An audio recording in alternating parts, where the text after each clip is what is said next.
In today's episode, we're going to talk about the Bulls' blowout loss to the Phoenix Suns. Devin Booker scoring 51 points, and Patrick Williams has scored a total of 7 points since he said he could be a superstar. We're going to break it all down and more on today's Locked On Bulls. You are Locked On Bulls, your daily podcast on the Chicago Bulls, part of the Locked On Podcast Network, your team every day.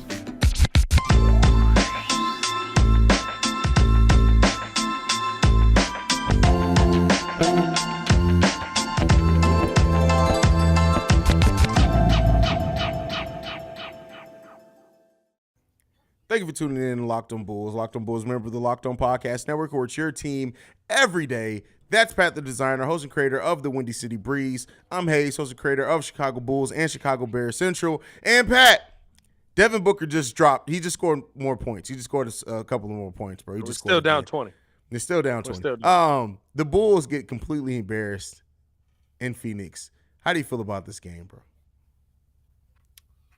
The Chicago Bulls offense this season, or maybe through it's always what it's been,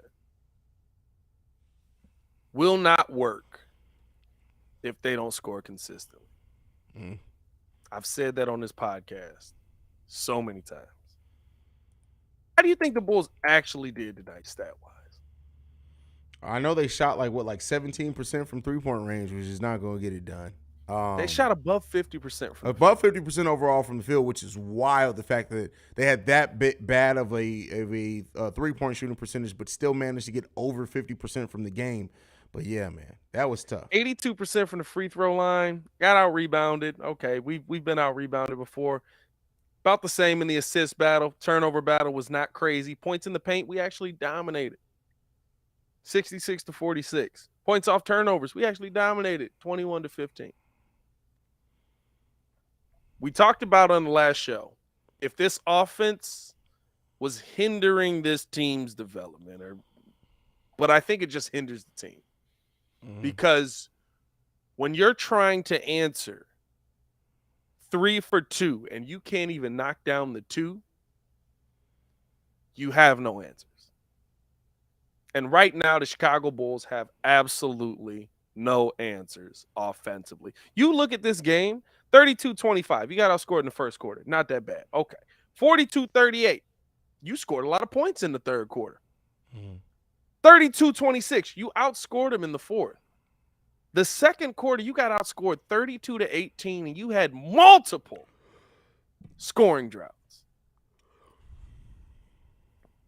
This is a competitive game if you can consistently put the ball in the bucket. And the Chicago Bulls cannot. And Zach LaVine cannot. And DeMar DeRozan cannot. And trying to do the heroics, the king of the fourth, we can play better defense in the second half and make a late push. It doesn't work. It's not sustainable. It hasn't been sustainable. And Billy Donovan said it best. The Chicago Bulls are consistently inconsistent. That's what this team is. And the thing is it's not like, to me, it's the lack of defense. Like, when you look at the lack of defensive IQ on this team, in the way that they rotate or not rotate, the way they don't communicate, it's a lot right now plaguing this team. And I know yesterday we had a nice little debate on how much the Bulls have really improved. And just seeing a game like this, seeing the lack of effort, seeing Devin Booker completely cut up this defense like a knife through hot butter. A hot knife through butter. So I completely ruined that. Yeah. I mean, technically, that would kind of still be the same thing. Like, hot butter would be melted, so the knife was – don't worry about it. Yeah, they still go through. There you go. It still works. I appreciate it. Thanks for the assist on that, brother. Thanks for the assist on that. I threw you the lob like Devin Booker. But this game, bro, like, just looking at this team playing this game, it was literally frustrating. And you had to watch this game to see how the body language was basically of a team that just didn't know what they were playing for. They have no heart out there. And that's the biggest – what was I saying at the beginning of the season? The thing that concerned me the most at the beginning of the season was the questioning the heart of this team. Then it seemed like, hey, the heart was coming back. We were still losing some close games, but the heart was coming back. Then we started winning. But this game, this team had absolutely no heart. This team looked like a team out there that, like, comparable to a young team that's still trying to figure out how to win the game of basketball. And we're not a young team that's still trying to figure out the game of basketball. It's really disheartening. And I think the thing is too, right? The most disheartening part is I have no blame for Billy Donovan. I said that over on Central. Billy Donovan tried everything. If you want to watch a game of adjustments, watch tonight's game. Billy Donovan threw 4 different players at Devin Booker. He threw 3 different defensive sets. They tried to face him. They tried to run man, or they tried to run a zone against him. They tried to run a box and 1. They put Caruso on him. They put P. Will on him. P. Will was an interesting decision, by the way. They put P. Will on him. They put Io on him. You couldn't stop him. Some guys get hot. Devin Booker got hot. Devin Booker scoring 51 in 3 quarters is not what beats you. It helps, but it's not what beats you. You got beat by the same thing tonight. You got outscored by nearly every point you put up in the second quarter, doubled. That's what beats you. And that's what's going to continue to beat the Chicago Bulls.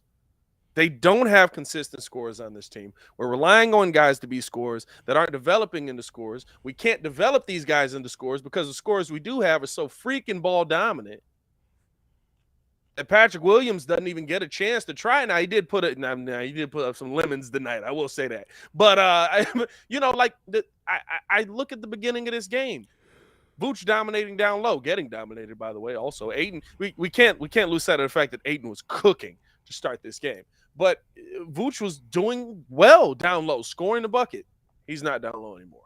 Io attacking the paint. He's not attacking the paint anymore. DeMar's got the ball in his hands. Zach's got the ball in his hands. That's your offense. It doesn't work. It doesn't work. Like, it's too stagnant. I don't know if it just all of a sudden will start working, if Zach LaVine knocks down shots and doesn't start off games 1 for 8. That probably would help quite a bit. But it doesn't look like it works.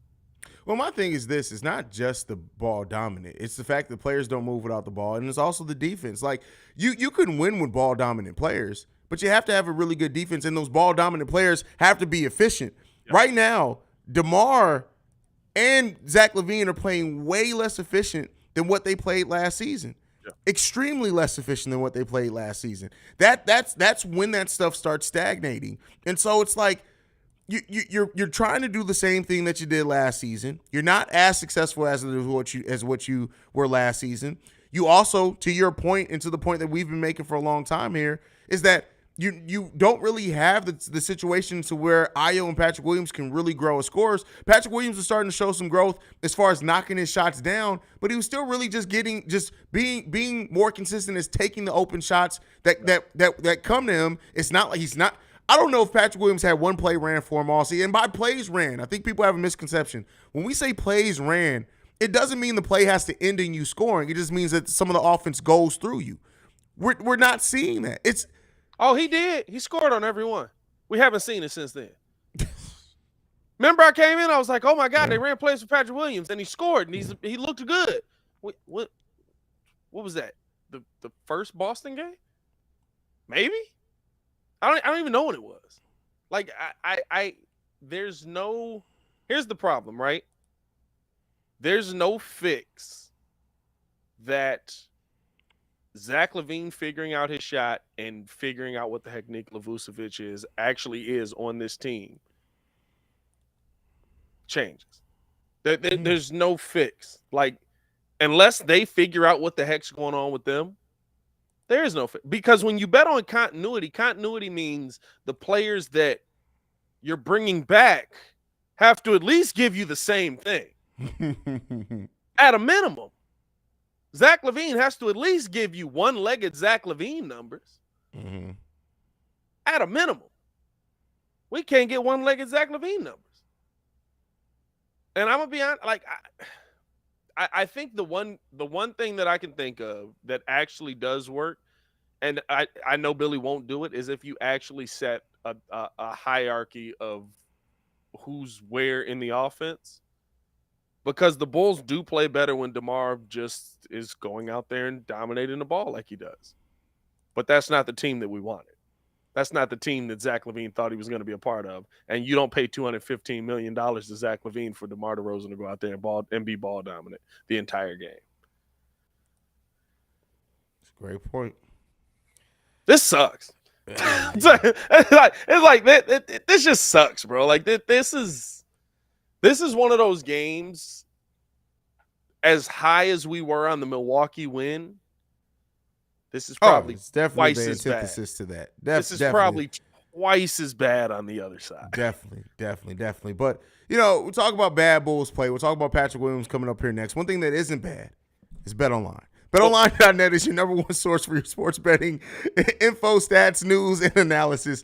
Get the latest odds and trends for every professional and amateur league out there. From football to basketball to soccer and esports, we got it all at BetOnline.net. And if you love sports podcasts, you can find those as BetOnline as well. We're always the fastest and easiest way to get your betting fix. Head to the website today or use a mobile device to learn more. BetOnline is where the game starts.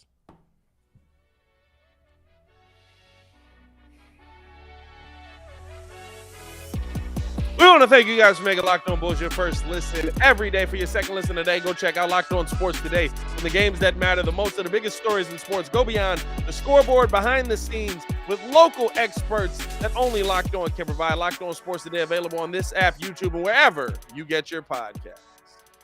There you go. Nobody reads it like Pat, but Pat, the other Pat Williams, said he saw himself, he can see himself becoming a superstar. In a sense, scored 7 points.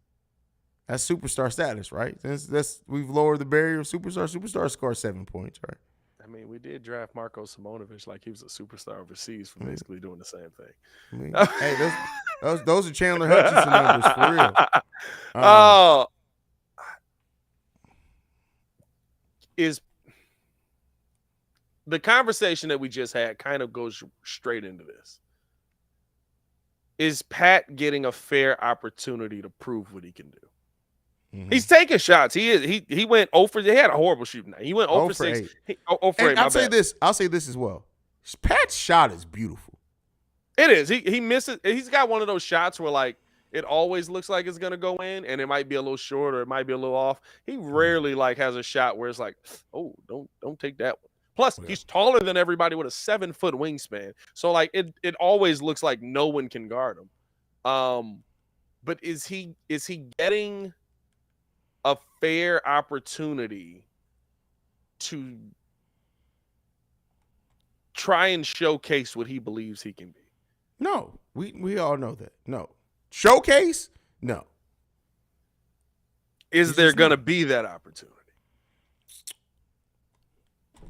I don't see it, but hey. I mean that's the hard part, right? Like, and I think that you have to. There's going to come a point in this Bulls. It's not going to be this season, right? They're going to try and fix this. They're going to try and, figure out how they can win as many games with this team as they can this season. I expect them to. I still expect the Bulls to try and come out and compete and be a playoff team. I'm definitely down on this team right now. I feel like 21 games in, we know what this team is. But to me, P. Will is trying to figure out where he can find his shots now, and he's taking the shots when he can get them. But he's also trying to do that while not taking the offense further out of rhythm than what it already may be. And I think that trying to balance all of that is just hard on him. Listen. I'll say this. Patrick Williams has not been given the opportunity that most fourth overall picks get. He hasn't gotten the shots most fourth overall picks have gotten. He hasn't got the opportunity to develop the most fourth overall picks get. All that stuff is true. And that's not of his own doing. That is of the situation that he came into. This Bulls team drastically improved, and this is just where we are. But this is what I'll say with this. The thing that Patrick Williams was doing to where that you can make the argument that we were making at one point that Patrick Williams deserved to get some things ran through him. Patrick Williams deserved to get to do more ball handling. Patrick Williams deserved to get to play point forward a little bit. He shoots his own self in the foot by not shooting the ball effectively. Now, again, do I think Patrick Williams is going to get back to being an effective shooter? I do. This is bad 2 games. This may still last a while. We'll see how long it lasts. But at the end of the day, it's this. I don't really – Pat has to shoot the ball better, period. And I don't take away from that. But if you watch the game, there are going to be a lot of people who just watch the box score and be like, oh, Pat had another stinker of a game. And you don't necessarily get the fact that if you watch this game, Patrick Williams tries to do some things. He tries to impose a will. He tries to at times push the break. He tries to do some things defensively. This just is not the offense that's made or built for Patrick Williams to really try to take his lumps in the sense of having growing pains. It just isn't. So then are we basically just, what are we doing then? Right? Because at the end of the day, DeMar's not our window. Yeah, DeMar's right. DeMar's not our you know what I mean? Yeah. Like DeMar, we might win a lot of games while he's here. I still expect, me being optimistic, I guess, I still expect the Bulls to be competitive and be in the playoffs this year. But the long term, at the end of the day, needs to be your number 4 pick in the draft. Here's what are we doing if we're not giving our number 4 pick in the draft some kind of opportunity? Here's what I'm going to say, and this may be controversial. And this is something I haven't spent a lot of time thinking on. So, Pat, please feel please feel the need to tell me if I need to pump my brakes. Are we starting to see, while DeMar is putting up points, DeMar looks great when he's going and in rhythm. He's been more so the king of the third this season than the king of the fourth. Yeah. But is it getting to the point that where Russell Westbrook was about 3 years ago, where he was putting up a bunch of triple doubles but wasn't winning any goddamn games? Would moving DeMar DeRozan, not this season, but let's say maybe not even next season. Let's say if DeMar does want to stay in Chicago, doesn't want to leave and go to another team. Is DeMar's best benefit and the way, much like Russell Westbrook, embracing a sixth-man role? Again, I'm not saying this season. I'm not even saying next season. I'm saying if DeMar wants to stay on this team long-term past next season, would the key to that be DeMar DeRozan actually coming off the bench for the Chicago Bulls? You're saying in like the development of P. Will? I'm saying for the development of P. Will, Ayo Dosunmu, Dalen Terry. Because at that point, DeMar's ball dominance is okay. Off of the bench, yeah. Yeah. It's hard for me to say that when DeMar's the one who's consistently scoring. I understand we just paid Zach $215, but while DeMar's terrible defensively, he's that good offensively. Mm-hmm. While it's not leading to wins, I don't look at DeMar's scoring as the reason for that. This is true. You know what I mean? I don't look at DeMar's scoring as the I look at Zach LaVine going 1 for 8 and say, hey, bud, like when you went 1 for 8, we put up 11 points while Devin Booker put up 16 by himself. That's a problem because they left you out there as the offense. You're supposed to be that guy. You're supposed to like that. That's what it comes down to me, right? Like I can't look at now DeMar, right? Like DeMar, the weird part is, right, DeMar's points, they hurt tonight to see them because it always came after Devin Booker getting a lot of points at once, like going down and knocking down a three. It came after and before that because it was back. Yeah. It was like a DeMar shimmy shake, turnaround, pull up, Jake, cash, good shot. And then like Devin Booker walks down and like pulls a three, looks you in the eye, like blows a kiss to you, runs down on the other end. Like, but I don't look at DeMar's offense as the problem. I think the best thing right now for the Bulls is going to be for them to make a decision on who really is your future. And if you believe that Patrick Williams is your future, you can have DeMar out there. You can have Zach out there. DeMar's had games where he's put up 22, 23 points this season on 11, 12 shots. He's fine doing that. If we win, you got to make the decision to go to run something to P. Will. You got to make the decision to let Ayo have his and they just need to have their moments. I think Billy he's a guy that relies on his veterans. And right now, your veterans can't be relied on. Your best players, the continuity that we're talking about, It looks great, but watching the game, it don't look great. 21-4, 21-4-7, 29-7-4, 17-8-1. It's because they stayed in the game well after the blowout was already done. That's true. That's true. You know what I mean? Like, we watched Zach LaVine put up 4 more buckets, and I was like, making them numbers look good, ain't you? Brandon L. Jet making this great point before we go into break. It's always that one player that stunts a young player's growth. Think Kyrie with Tatum and Brown. Think Monte Ellis with Stephen Curry. And think Bledsoe with Giannis. Okay, the last one's weird. Eric Bledsoe stopped Giannis? I would honestly that. say I don't remember. I didn't watch a lot of Bucks back then because the Bucks sucked. So I can't speak to that. So Eric Bledsoe was on the Bucks when they were winning. Listen, I don't remember. Giannis just became Giannis. I don't think Eric Bledsoe slowed him down. I'll say this. The Bulls to me right now compare really well to that Golden State team. I think that there's guys on this team that might be able to shine, but because we're scared of what the unknown is, we're going to stick with the guys that we know can score. And so because of that, DeMar DeRozan's going to be out there. Zach LaVine's going to be out there. They're going to have the ball in their hands. Vooch is going to have the ball in his hand. Like, those are the guys you're going to go to. You know what I mean? Like, I think the Monte one is really, really comparable. The Kyrie one's tough for me because I'm going to be honest with you. Like, Kyrie's just kind of Kyrie. But if he stays on that team, like, that's a better team.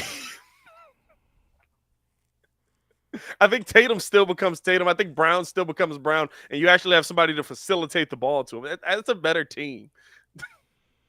I mean, it's easy to say that, but that doesn't. Sometimes you do need to be pushed forward and pushed into uncomfortable situations to grow. And I think if they always had Kyrie to rely on there, that I think some of the things that we saw when the questionable things, I'll say this: if Kyrie never left that team, what we saw Tatum and Brown work through. Remember when people were like, "Hey, they can't play together. The Celtics may have to get one of them." I don't think that they find that balance if they always had a player like Kyrie there to kind of be the safety valve there. Sometimes you have to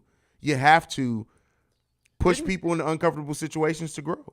Didn't Tatum say on the JJ Redick podcast, one of them, that like he was like, yeah, we all kind of handled that wrong, and we could have won a lot more if we figured it out. I mean, it was young, but at that point too, because remember Kyrie got hurt, and he was like, I just dunked on LeBron, leave me alone. Yeah. I don't know. I just think I think that the situation that the Bulls are in right now is very similar to that Monte one, where and I've said this on the Breeze and all of that, right? Like, this probably isn't a championship roster, but the question mark to me is, can you develop P. Will? Can you develop Io into what has to happen to become a championship roster if you've got DeMar on the team? Honestly, I'm looking at Zach too. If you've got Zach on the team, one or the other, right? If you've got both of them, can it develop into that? That's my biggest question right now, because it's just like P. Will's getting the scraps, and the scraps are like snatchback mid-range fadeaways. That's not a shot that I want to see him taking all the time. And that's the thing. And DeMar isn't the best off the ball player either. So even if you talk He's about actually putting the horrible, ball more, so. So if you talk about putting the ball more in Io or Patrick Williams' hands, you're then taking away from what DeMar does great. So we'll see. It's not an answer that we have to answer right now. That's why I said at some point we may have to make that decision. And hopefully by the end of the season, this is all just dumb conversation that we had in a bad point in our lives. In a bad show. Hopefully. John Corrales from Locked On Celtics had some tough podcasts early last year as well. So yeah, that's for sure. I don't know. I don't have a read, so we can just go on to the next topic. Oh, you don't have a read? No read. No. No read. No read, Pat. No read, Pat. Pat, as always, does not do any fucking work around. Oh, come on, bro. We on Locked On, brother. Come on, bro. Come on. Listen, it is what it is. Oh, it is what it is. Oh God. Oh man. Nonetheless, bro, I don't even know what to say about the team anymore, bro. I really don't know, man. Where's the bright side coming? How bad are we gonna lose by to the Golden State Warriors, bro? Because we play like this, it's gonna be a 50 piece. They're gonna set another record. I think here's the problem, right? And here's the biggest question that you have going into this Golden State game. How do you find consistent offense? It's been the question, who's on this team? Is it really, because honestly, right? Like, if Zach LaVine scores like Zach LaVine can score, we're not having this conversation. We're talking about a very competitive game down to the wire. With Devin Booker putting up 51 in 3 quarters. We're still talking about a very competitive game down to the wire. But we haven't seen it. So I think my question is, right, like, as we head into this Golden State game, is it just that? Is it just that the guys that we bet on aren't living up to it? Or is there something deeper with this team? Because if Zach LaVine actually gives us a legitimate, what he put up? He put up 21 points. If he gives us a legitimate 21 points and like the actual meaningful minutes of basketball when we're competing for the game, this is a different game. Well, I mean, that's the thing too, is that for me, I know you're focused more on offense. I focus kind of more on the defensive intensity and the consistency there. But here's the thing, is that with the offense that this team runs and how predictable it is, you have to be able to step up defensively, because at the end of the day is this, we're not running any time. Everybody knows what's happening for the Chicago Bulls. I can literally look at a play and tell you what the Bulls are about to do 90% of the time. Yeah. Because it's the same thing. So like, yeah, shooting the ball better, of course, sounds like it, but still then you run into the issue with how predictable this offensive scheme is. And again, this goes back again, and I'm not saying that DeMar's a bad player, but he's such a particular player in the way that he has to get his offense. You almost have to run the offense a specific way, and we're starting to see the NBA may have just figured it out. That's what we're maybe seeing. I think this is the difference, though, right? They were broken. We saw when they got broke. When Booker came down, who was it? Bulls got on a little bit of a run, right? Did Zach hit the 3? I think Zach or Kobe, one of them, hit the 3 to make it a 14-point game or an 11-point game. Like, cut the lead decent. And you were like, okay, maybe we can come back in this third quarter. And Booker came down and drained 2 threes in their face in the span of 17 seconds. And they were broken. They were done. The thing that we've seen about this Bulls team is if they're in the game, they play well defensively. When they're in games like this where they get broken and they realize they can't come back, that's when they give up. That's when the defense looks worse. So I think, right, like, we're having the same conversation. I think it's just an inverse relationship. I think if this is a close game, we're talking about a Bucks type game. We're down to the wire. Now P. Will's stepping up. Caruso's stepping up. Levine's stepping up defensively. What we saw versus Utah, what we saw versus Boston. But, when Book breaks your spirit in the third quarter, then instantly, like, right, like, that's when you saw the defense give it. Like, Ayo gave up defensively. Billy Donovan was furious at Ayo because Ayo didn't slide over off of a box and one where the screen happens at the top. And you just got to realize, hey, my man just got screened. I think it's Dragic. He's like, my man just got screened. I need to slide up because that's how box and one works. Mm-hmm. And I was like, oh, look at that. He went by me. He's gone. Okay. All right. I got nothing. So I think they both kind of just they work together in this situation. It sucks that way because I'm going to be honest with you. The only time this offense like this has worked in the modern NBA is the Miami Heat. And they were top 2 defenses both times. Yeah, I mean, but that goes back. Like, this team has to find their defensive identity. Like, the offense, the Bulls are good enough offensively that it'll work out. Like, and then again, you don't get into shootouts if you are consistently giving effort on the defensive end of the ball. Yeah. This Bulls team has to play defense better. We're seeing this team get blown. Again, go back to the simple pick and roll. At this point, it's not even a pick and roll. They don't know how to switch.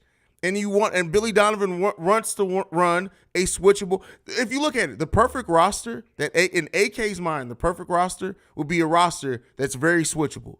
They can't run a simple switch. But I think that's where, again, that question comes in, and it sucks that we're even having this conversation after a game like this. But I don't even think it's an emotional conversation, right? Like, can you run the team that AK wants to run with DeMar DeRozan, with the DeMar DeRozan-led Bulls? That goes back to my original statement. You know what I mean? Like, I don't know. That's exactly what I'm getting at. Like, at the end of the day, is this assassin for hire? I highly doubt we see that. And he would literally just have to want to stay in Chicago. Yeah. And keep in mind too, and the reason why I say it's a possibility is because keep in mind, nobody wanted DeMar DeRozan in the free agency. Now, the way that he played with the Bulls, maybe that ratchets it up, and some teams look at him and say, "Hey, man, listen." And then again, even if he was willing to come off the bench, there are going to be teams that are a lot better than the Chicago Bulls project to be that he can come off the bench for at that point. But I'm just saying, if he wanted to stay in Chicago after next season when that contract's up, I mean, that may have to be what it is. If not, let him walk. Yeah. It sucks, man. It sucks because it's like the timing of it. You thought it felt like coming into the season we would have a different timeline than it seems like in the first 20 games is playing out to be, because now the timing of it is, yeah, you picked up P. Will's option for next year. DeMar's still going to be here. Are you just going to pivot off of DeMar in like his final year of the contract? Like, there's no good way for you to do this without almost like disrespecting a guy who's played really well for you. Or even, right, disrespecting your guy that you just paid $215 million to. Listen, forget disrespect. You're disrespecting us with your play on the court. That's so I ain't got nothing to hear about the disrespect. The disrespect is mutual at that point. Deal with it. It's dual disrespect. I don't know. I don't have an answer for it. Devin Booker's. I'll say this. At the end of the day, all Devin Booker, Zach LaVine comparisons are dead. Devin Booker is an amazing basketball player. And some of the ways that he scored on us tonight are ridiculous. That's kind of what it comes down to. Like, when he split through 4 dudes and Vooch was just like, what am I supposed to do with that? I was just like, yeah, it might not go the way we thought it was going to go. Let me keep calling this game and hope for the best. I don't know. Tuck it in. Pray for the best. That's all you can do. That goes back to the other conversation on CBC. Don't worry about it. Let's get up out of here, man. That goes back to the conversation we had before we started pressing the go live button. Which again, for sure. Behind the scenes at Locked On Bulls are some of the best conversations you guys will ever not hear. Go ahead, Pat. Let's send this home, brother. Follow us on everything at Locked On Bulls, man. Follow me on everything at Pat the Designer. Yeah, that's it. It sucks. It's tough, bro. It's tough. You can follow me at CEO Haize, the CEO Haize. And thank you for making Locked On Bulls your first listen. For your next listen, check out Locked On Sports Today. The biggest stories of the day, plus instant reaction, game recaps, and the take of the day. Available on Odyssey app, YouTube, or wherever you get your podcasts. For Pat the Designer, I'm Haize. This is Locked On Bulls. We out this mug. Peace, y'all. Peace.